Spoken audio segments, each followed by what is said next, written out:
నమస్తే, welcome to our channel. ప్రస్తుతం మనతో జ్యోతిష్య పండితులు ఫణి భాస్కర్ శర్మ గారు ఉన్నారు. వారితో మాట్లాడదాం. నమస్తే అండి. నమస్తే అమ్మ. సార్, మార్చి 30వ తారీఖు షష్టగ్రహ కూటమి. అయితే అసలు షష్టగ్రహ కూటమి ఏ ఏ రాశుల్లో ఏర్పడుతుంది, అలాగే ఏ రాశులు వారి మీద ప్రభావం చూపిస్తుంది, ఎటువంటి రాశులకి ఎటువంటి ప్రభావం చూపిస్తుంది అనేది ఒకసారి నమస్తే అమ్మ. ముందుగా మనం చూసుకుంటే షష్టగ్రహ కూటమి మీనరాశిలో ఏర్పడుతుంది. ఇది మనకి చూసుకున్నట్టయితే 6 గ్రహాలు ఒక రాశిలో ఏర్పడటమే దీని ప్రభావం. ముఖ్యంగా మనకి ఎప్పుడు కూడా 2, 3 గ్రహాలు 4 గ్రహాలు కూడా కలుస్తూ ఉంటాయి.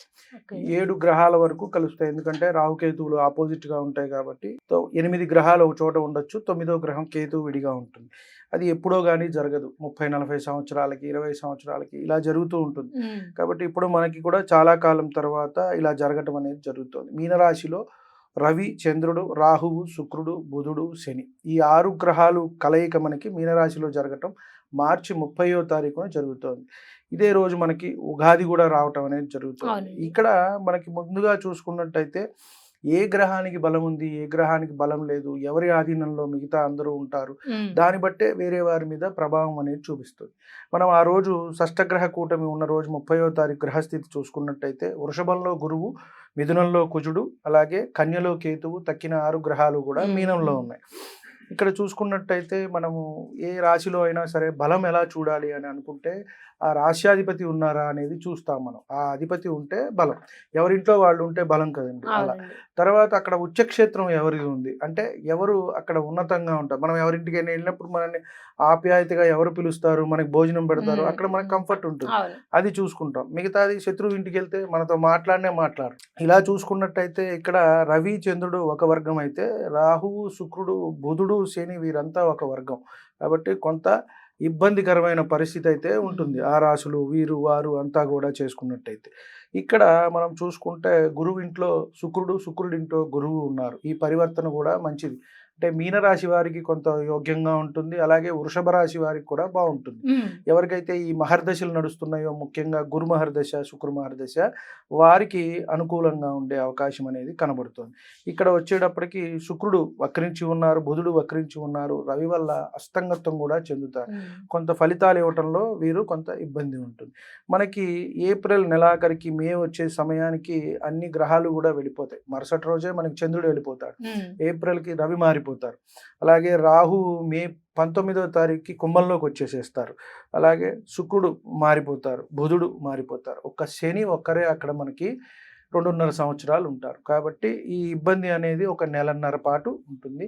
గట్టిగా ఏప్రిల్ 1 నెల కాస్త ఇబ్బందికరమైన వాతావరణం. ఇది మీనంలోనే జరుగుతోంది కాబట్టి కాస్త మీనరాశి వారికి ఇబ్బంది ఉంటుందని మనం చెప్పవచ్చు.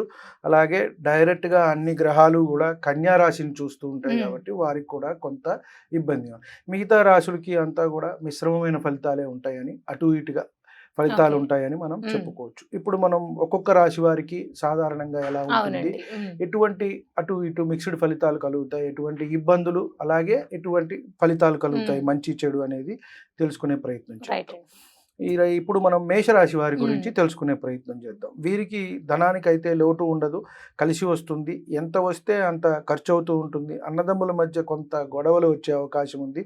ఆరోగ్య సమస్యలు, అలాగే భార్యాభర్తల మధ్య మనస్పర్ధలు కూడా వచ్చే అవకాశం ఉంది. వీరికి పుణ్యక్షేత్ర దర్శనం చేస్తారు. ఉద్యోగంలో కష్టపడవలసి ఉంటుంది. ఎంత కష్టపడితే అంత అభివృద్ధి అనేది సాధిస్తారు. అలాగే వాహనాల్లో ప్రయాణాలు చేసేటప్పుడు మనం జాగ్రత్త అవసరం అనేది చెప్పవలసిన సూచన. దీంతో పాటు వీరికి ఏలినాటి శని కూడా ప్రారంభమవుతుంది కాబట్టి అన్ని విషయాల్లో కూడా జాగ్రత్త, చేసే వృత్తి ఉద్యోగాల్లో, వ్యాపారాల్లో అన్నింట్లో కూడా వీరికి జాగ్రత్తగా ఉండమని మనం చెప్పవచ్చు. తర్వాత వృషభ రాశి వారికి వచ్చేటప్పటికి ఆరోగ్య సమస్యలు ఒక నెల కొంత వీరికి ఇబ్బంది పెట్టినా కూడా తగ్గుముఖం పడతాయి. అలాగే ధనం వస్తుంది కానీ కొంత నీళ్ళలాగా ఖర్చు అయిపోతుంది. భార్య పిల్లలతో కొంత అకాల కలహాలు అనేవి వస్తూ ఉంటాయి. పిల్లలు కొంత మాట వినకపోవటము, వీరు చెప్పింది లేదా వారి సొంతంగా వారి నిర్ణయాలు తీసుకోవటం అనేది కొంత ఉంటూ ఉంటుంది. వివాహం కాని వారికి మంచి అవకాశము, అలాగే అనుకున్న పనులు కాస్త నెమ్మది అయినా, అంటే ఒక నెల పాటు కొంచెం ఇబ్బంది పెట్టినా కూడా గురుబలం అనేది మే నుంచి వచ్చేస్తుంది కాబట్టి వీరికి ఇబ్బంది లేదు అని చెప్పని మనం చెప్పవచ్చు. శని సంచారం కూడా వీరికి అదృష్టంగా ఉంది, అలాగే గురు సంచారం కూడా బాగుంటుంది కాబట్టి అన్ని గ్రహాలు కూడా వీరికి బాగున్నాయి అని మనం చెప్పవచ్చు. లాభంలో ఒక గ్రహం ఉంటేనే బాగుంటుంది అంటారు ఇక్కడ, కాబట్టి 6 గ్రహాలు ఉన్నాయి. 6 గ్రహాల్లో కూడా వీరికి అనుకూలమైన గ్రహాలే 4 ఉన్నాయి. కాబట్టి వృషభ రాశి వారికి ఈ షష్టగ్రహ కూటం వల్ల పెద్ద ఇబ్బంది లేదు, బాగానే ఉంటుంది అని మనం చెప్పవచ్చు. అలాగే మిథున రాశి వారి దగ్గరికి వస్తే కాస్త ఇంట్లో గొడవలు, వాహన ప్రమాదాలు, భూ సమస్యలు ఇవన్నీ కూడా ఉండే అవకాశం కనబడుతోంది. మనశ్శాంతి కొంత కరువుగా ఉంటుంది. సంతాన సమస్యలు, దూర ప్రాంతాలకు వెళ్ళాలనుకునే వారికి కొంత మంచి జరుగుతుంది, అంటే విదేశీ ప్రయాణాలు చేద్దాం అనుకున్న వారికి బాగుంటుంది. ఆరోగ్య సమస్యలు తలెత్తే అవకాశం ఉంది, జాగ్రత్త అవసరము.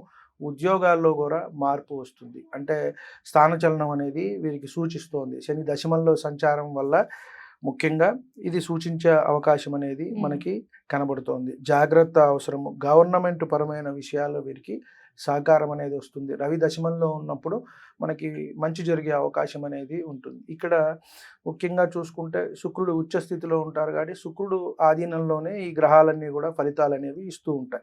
ఎవరికైతే మనం ఇందాక అనుకున్నట్టుగా శుక్రదశ గురుదశ నడుస్తుంటే బాగుంటుంది వారికి కొంత, మిగతా దశలు నడిచే వారికి కొంత మిక్స్డ్ రిజల్ట్స్ అనేవి ఉంటాయి. తర్వాత కర్కాటక రాశి వారికి కొంత వీరికి ఆశాజనకంగానే ఉంది. అన్నదమ్ములు అక్క చెల్లెల సహకారం అనేది అందుతుంది. గృహయోగము, వాహన యోగము అనేది ఉంది. తల్లి తరపున ఆస్తి అనేది కలిసి రావటం అనేది జరుగుతుంది. అంటే ఎప్పటి నుంచో పెండింగ్లో ఉన్నవి కానివ్వండి, లేదా గొడవల్లో ఉన్నవి, ఇలాంటివన్నీ కూడా వీరికి తీరి వస్తుంది. పూర్వపుణ్యం అనేది వీరికి కాపాడుతుంది. ఆరోగ్యం కూడా కొంత కుదుటపడుతుంది. దాంపత్య జీవితంలో జాగ్రత్త అవసరం, అంటే భార్యాభర్తల మధ్య కొంత చిన్న చిన్న మనస్పర్ధలు అవి వచ్చినా కూడా దాని నుంచి బయటపడతారు అని మనం చెప్పవచ్చు. అలాగే నెక్స్ట్ సింహరాశి వారి గురించి తెలుసుకునే ప్రయత్నం చేద్దాం. అష్టమంలో 6 గ్రహాలు కలవటం కొంత వీరికి ఇబ్బందికరమైన అంశం అని మనం చెప్పవచ్చు.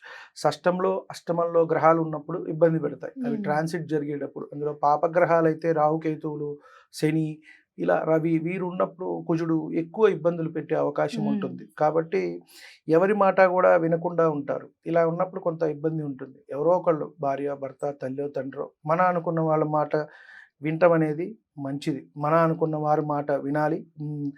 విదేశాలతో సత్సంబంధాలు అనేవి ఉంటాయి, ధనం అందుతుంది. కుటుంబంలో కలహాలు, ఉద్యోగంలో ఇబ్బందులు, గృహ వాహన యోగాలు అనేవి వీరికి కనబడుతున్నాయి. సంతాన విషయంలో మంచి జరుగుతుంది.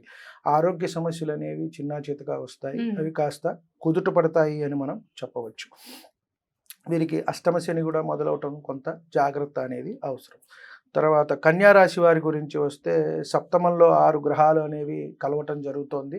వీటి దృష్టి అనేది వీరి మీద ఉంటుంది కాబట్టి ఎంతైనా ఒక గ్రహ దృష్టి మనకి ఇబ్బందిగా ఉంటుంది. అనుకూలమైనది అయితే బాగానే ఉంటుంది. వీరికి చూసుకున్నట్టయితే 4 గ్రహాలు అనుకూలంగానే ఉన్నాయి. రవి చంద్రుడు కొంత అనుకూలం అనేది లేదు కాబట్టి అన్నిటి విషయాల్లో కూడా కొంత జాగ్రత్త అనేది అవసరం. మీనరాశి వారి తర్వాత వీరు కన్యా రాశి వారు ఈ షష్టగ్రహం కూటం వల్ల కొంత ఇబ్బంది పడతారు కాబట్టి జాగ్రత్త అవసరం. ఇంట్లో కలహాలు అనేవి వస్తాయి, ఉద్యోగంలో సమస్యలు, అనారోగ్య సూచన, అలాగే మీకు దగ్గర వారు ఒకరు దూరం అయ్యే అవకాశం కూడా కనబడుతోంది. డబ్బులు ఎంత వస్తే అంత ఖర్చు పెట్టేస్తారు కాబట్టి జాగ్రత్త అనేది అవసరం. వచ్చినప్పుడు బాగానే ఉంటుంది, మనం ఖర్చు పెట్టేటప్పుడు మన చుట్టుపక్కల వాళ్ళు కానీ, స్నేహితులు, మిత్రులు అందరూ బాగానే ఉంటారు. మనం అడిగితే మటుకు వెనక్కి వెళ్ళిపోతారు కాబట్టి జాగ్రత్త అవసరం. గొప్పలకు పోయి డబ్బు ఖర్చు పెట్టవద్దు, మంచినీళ్ళలాగా ఖర్చు పెట్టేస్తారు, జాగ్రత్త అవసరం. వివాహ సంబంధ విషయాల్లో కూడా జాగ్రత్త అవసరం. పిల్లలు వల్ల మాట పడే అవకాశం ఉంది కాబట్టి మీరు జాగ్రత్తగా వాళ్ళని చూసుకున్నట్టయితే వాళ్ళు ఇబ్బంది పడకుండా ఉంటారు, మీకు కూడా బయట వాళ్ళ నుంచి మాటలు అనేవి పడకుండా ఉంటాయి. కాబట్టి వీడికి కన్యారాశి వారికి జాగ్రత్త అవసరం. అలాగే నెక్స్ట్ తులారాశి వారికి ఎలా ఉంది అనేది చూసుకున్నట్టయితే వీరికి మంచిగా ఉన్నట్టు అని మనం చెప్పవచ్చు. 6 గ్రహాలు 6లో 6వ స్థానంలో కలయిక కాబట్టి వీరికి అంతా బాగుంది. పూర్వపుణ్యం ఉంది కాబట్టి బాగుంటుంది. అన్ని విషయాల్లో జాగ్రత్త అవసరము. ప్రేమ వివాహాలు కొంత వివాదాస్పదమయ్యే అవకాశం ఉంది. తల్లి ఆరోగ్యం అనేది జాగ్రత్తగా చూసుకోవాల్సిన అవసరం. కొంత అనారోగ్య సమస్యలు వచ్చేటుంది తల్లికి. కాబట్టి ఉద్యోగంలో కాస్త చికాకులు, సమస్యలు ఉన్నప్పటికీ తగ్గుముఖం పడతాయి అని మనం చెప్పవచ్చు. తర్వాత వచ్చేటప్పటికి వృశ్చిక రాశి వారికి ఆరోగ్య విషయంలో జాగ్రత్త అనేది అవసరము. కుటుంబంలో కొంత సానుకూలత, పిల్లల విషయంలో మంచి జరుగుతుంది. శని దోషం కూడా వీరికి తగ్గుతోంది. చతుర్థం నుంచి పంచమంలోకి వెళ్ళటం వల్ల అనుకోని సంఘటనలు కొంత జీవితంలో చోటు చేసుకునే అవకాశం ఉంది. భార్యాభర్తల విషయంలో కొంత జాగ్రత్త, అంటే మనస్పర్ధలు, ఒకళ్ళు ఒకటంటే ఒకళ్ళు ఒకటి అలానే ఉంటుంది. అనుకోని ఖర్చులు అనేవి ఉంటాయి. కాస్త పుణ్యం అనేది కాపాడుతోంది. గురుబలం ఉంది కాబట్టి పూర్వపుణ్యం కొంత కాపాడుతోంది. ఉద్యోగ అవకాశాలు వస్తాయి. కొత్త ఉద్యోగాల్లో మార్పులు కూడా వీరికి సూచితమవుతోంది. తర్వాత ధనుసు రాశి వారికి చూసుకుంటే కొంత అనారోగ్య సూచన, ప్రయాణాల్లో జాగ్రత్త అనేది అవసరము. భార్యాభర్తల మధ్యలో గొడవలు, కొంచెం వివాహం కాని వారికి కొంత ఆలస్యం అయ్యే అవకాశం కనబడుతోంది. గొడవలు, వాహన ప్రమాదాలు, అనుకోని ఖర్చులు. ఇంట్లో కాస్త మనశ్శాంతి అనేది తక్కువగా ఉంటుంది. సొంత వారితోనే సమస్యలు అనేవి తలెత్తే అవకాశం ఉంది. ఇది మనం ఒక నెల 40 రోజులు కొంచెం ఇంచుమించుగా అట్లా ఉంటుంది. తర్వాత వీరికి గురుబలం అనేది కొంచెం వస్తుంది కాబట్టి వీటి నుంచి మే 15 నుంచి కొంత అందరూ కూడా దీని నుంచి బయటపడతారు. కొంచెం ఏప్రిల్ ఉపశమనం అనేది లభిస్తుంది. వారికి నడిచే దశాంతర దశలకి పరిహారం చేసుకున్నట్టయితే సరిపోతుంది. అంటే ఏప్రిల్ మే వరకు ఏప్రిల్ మే 10 అంతవరకు. మే 15 గురువు మారుతారు కాబట్టి గురుబలం వస్తుంది. ఏప్రిల్ ఒక్క నెల కాస్త గడ్డుగా ఉంటుంది అందరికీ కూడా. ముఖ్యంగా మనం చూసుకున్నట్టయితే ఇది వ్యక్తిగత జాతకం మీద కాకుండా ఎక్కువగా కూడా సమాజం మీద, అలాగే ప్రపంచం మీద ఎక్కువగా ప్రభావితం చూపిస్తూ ఉంటుంది. ఇది వ్యక్తిగత జాతకం మీద తక్కువే చూపిస్తుంది షష్టగ్రహ కూటమి అనేది. మనకి చూసుకున్నట్టయితే సమాజంలో గొడవలు, కలతలు, దేశ విదేశాల మధ్య యుద్ధాలు జరుగుతూ ఉంటాయి చూడండి అవి.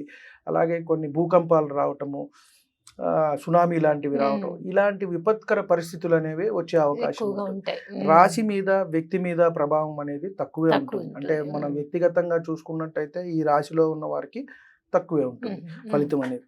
అలాగే నెక్స్ట్ మకర రాశి వారికి వస్తే కొంత ఉపశమనం అని చెప్పొచ్చు. ఏలినాటి శని అనేది పూర్తి అవుతోంది. అయినా వారితో కొంచెం గొడవలు, చికాకులు ఉండే అవకాశం ఉన్నది. వివాహాలు అయ్యే అవకాశం ఉంది. దగ్గర ప్రయాణాలు, సంతానపరమైన సమస్యలు తీరుతాయి. మంచి ఉద్యోగ అవకాశాలు ఉంటాయి. గవర్నమెంట్లో ఉద్యోగ ప్రయత్నాలు చేసేవారికి అవకాశం అనేది ఉన్నది. సంతానపరమైన సమస్యలు ఏవైతే ఉన్నాయో అవి తీరుతాయి. అలాగే ఆసుపత్రి ఖర్చులు కొంత కనబడుతున్నాయి. అంటే వీరికి శుభము